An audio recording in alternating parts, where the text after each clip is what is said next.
I am in Torlum Wood, on the outskirts of Crieff, and I'm going to lead you on a walk to the top of Torlum Hill, from where we will see right across the Strathearn Valley towards Perth in the east and the Highland boundary fault to the north. We moved from Edinburgh to Crieff 3 years ago, and all the work produced for this exhibition at the Scottish Gallery are landscapes of the place I now call home. Walking is the best way to learn about a place, and I hope that by joining me for a few minutes I can share with you some of the wonderful settings that have inspired me. Woodlands have always resonated strongly with me, so let me explain why.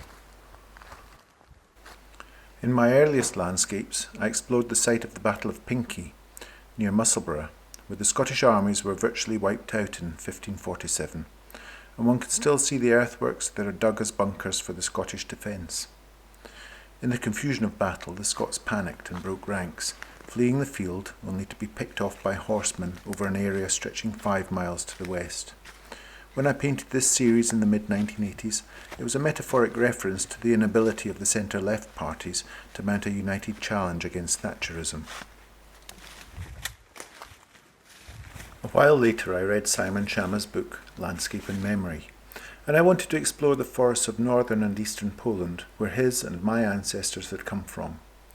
I was fortunate to win a travel bursary from the Friends of the Royal Scottish Academy in 2003, and with a guide I was led into the forest of Bielawieczka, where Hitler had built a hunting lodge to offer respite to his officers. There they would hunt the European bison and other Aryan beasts, but the greatest incentive was to kill the Jews and gypsies that sheltered in small communities under the canopy of the forest. Simon Schama's insistence that history can only be revealed by mining the archives of the feet rang true for me. From my paintings and photographs to be authentic representations of experience, they had to derive from a sensory immersion in the landscape, which is then fertilized with memory and history.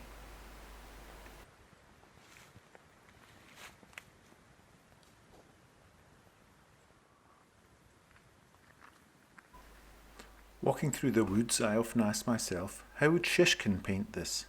To me, he's the master of the forest, although he was derided as an accountant of leaves in his day. To paint a woodland scene is an enormous commitment if one is to do it justice, and nobody did it better than Ivan Shishkin.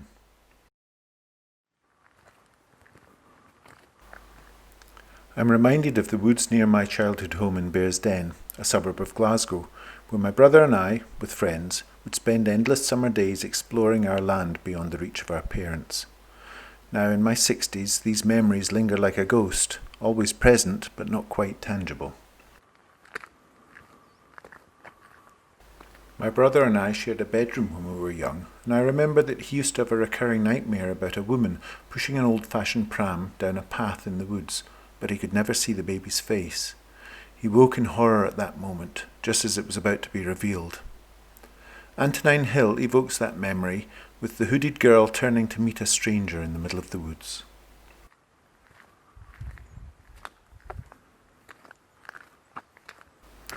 Here we're approaching one of the trees I photographed for the exhibition. There are targets and paraphernalia associated with clay pigeon shooting scattered throughout the woods. But everything has been abandoned and lies decaying in the forest.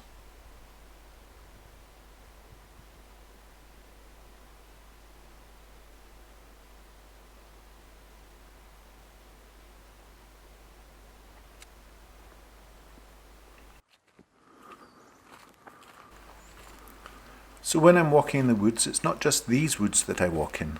It's a concoction of all the woods that I've ever known, intermingling with what I'm seeing and feeling here and now.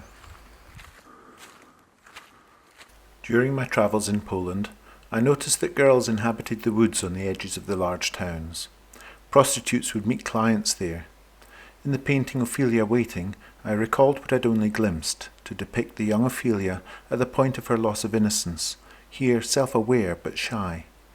The paths offer 2 directions, and the gnarled trees hint at an inner turmoil that is common in adolescence. As we walk on up the path, we're coming to a part of the woods where I watched the rays of a low winter sun illuminate just one tree, a young birch that glowed silver gold in the gloomy darkness of its surroundings. This is one of the paintings that features in this new body of work.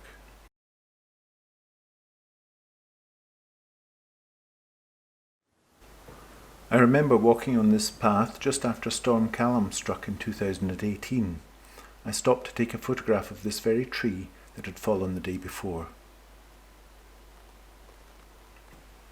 I associate that tree with a painting titled Fallen Tree Ashkirk, a scenic nature reserve in the Borders where a man had taken his own life just before he was due to be tried on charges of sexual misconduct.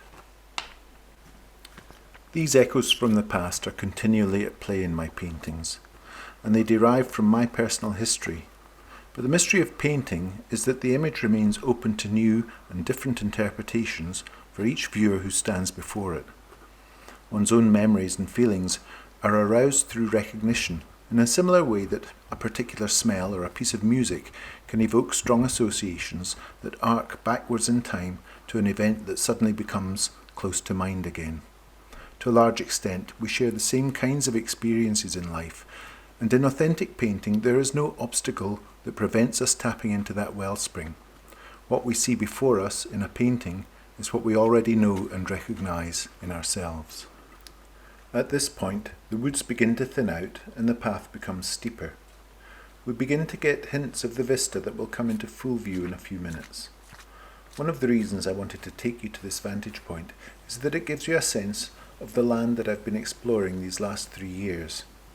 As we continue to climb, we're passing another view that I framed with my camera last year in rather foul weather. We see Loch Ballach in the foreground, and nearby is the hill called Knockmary. Beyond is Auchterarder, and beyond that are the Ochil Hills. The River Erne winds through this valley to join the River Tay at Perth before opening out into the Firth of Tay at Dundee. It is a richly fertile valley that has been farmed for centuries, and the fields and farmlands feature strongly in my new body of work.